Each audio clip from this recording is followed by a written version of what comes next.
Hi everybody, welcome back to the Feynman technique. Today we'll be going over the solution to my Can You Solve It episode 4 video. So let's get started. So the first thing you'll notice about this one that might throw some people off is that there's a sign of 1 over x, and I've never really featured an integral that had that inside of a trig function before, but it's not that hard to deal with. In fact, usually when you see something that you don't like inside of any sort of integral, something to try is to make a new variable equal to that thing you don't like, because you can deal with sine u. Sine 1 over x is not that great to work with, so we just let u equal 1 over x, and then du is equal to negative 1 over x squared dx. Or we could write it dx is equal to negative 1 over u squared du. In fact, that's the way I should have written it up front. But anyway, let's apply that substitution. So now we have I is equal to, well, let's see, this is going to be the integral from 1 over 0, which is infinity, to 1 over infinity, which is 0, of 1 over x. We'll put that on the bottom. And then we'll have this, oh, I'm sorry, not x. We're in the u world now. Okay. That's going to be 1 over u. And then we'll have this 1 over u squared plus 1. And then let's see. We'll have the sine u. And then we'll have a negative, which we'll use to switch the bounds.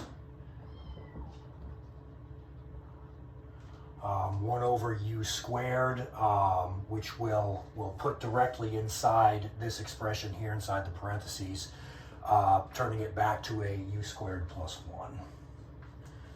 So this will just become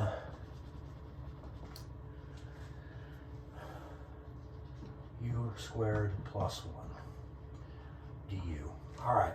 So see, it actually that was not that bad to deal with.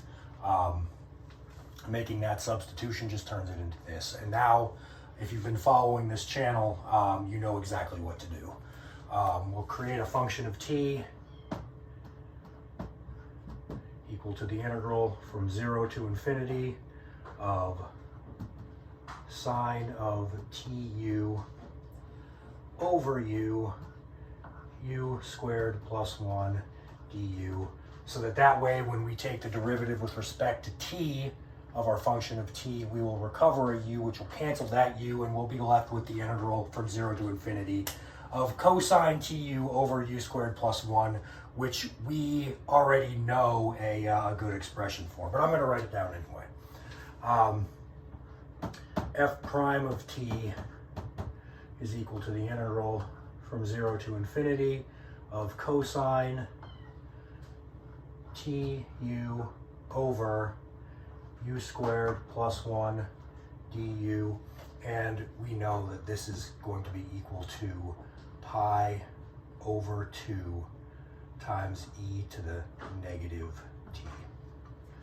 I've used that result many times. In fact, I think like the last 4 or 5 videos probably had something to do with that, except for my one on where I solved a differential equation. But I've been using this result a lot. So let's just continue from there. If f prime of t is equal to pi over 2 times e to the negative t, then our f of t is equal to negative pi over 2 times e to the negative t. Plus c. Can't forget the plus c. All right, so now we have a good expression for f of t except for that plus c.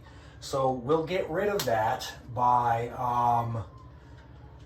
let's see, letting t equal 0. If t equals 0, then our whole expression equals 0. In other words, f of 0 equals 0. So that would mean that 0 is equal to negative pi over 2 plus c, giving us c equals pi over 2.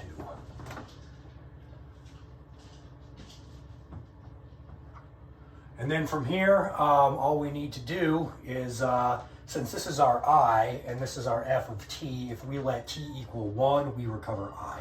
So we just plug in 1 to our f of t, and we get I is equal to, let's see, we'll factor out a pi over 2, and we'll switch the order of them to give us 1 minus 1 over e. And that's it. See? I threw that 1 over x in there to hopefully, you know, trip up some people, but it wasn't actually that bad to deal with. In fact, I actually received, I got a correct answer on this in the comments, and he solved it exactly this way. So good job. Anyway, that's it. Hope you enjoyed that.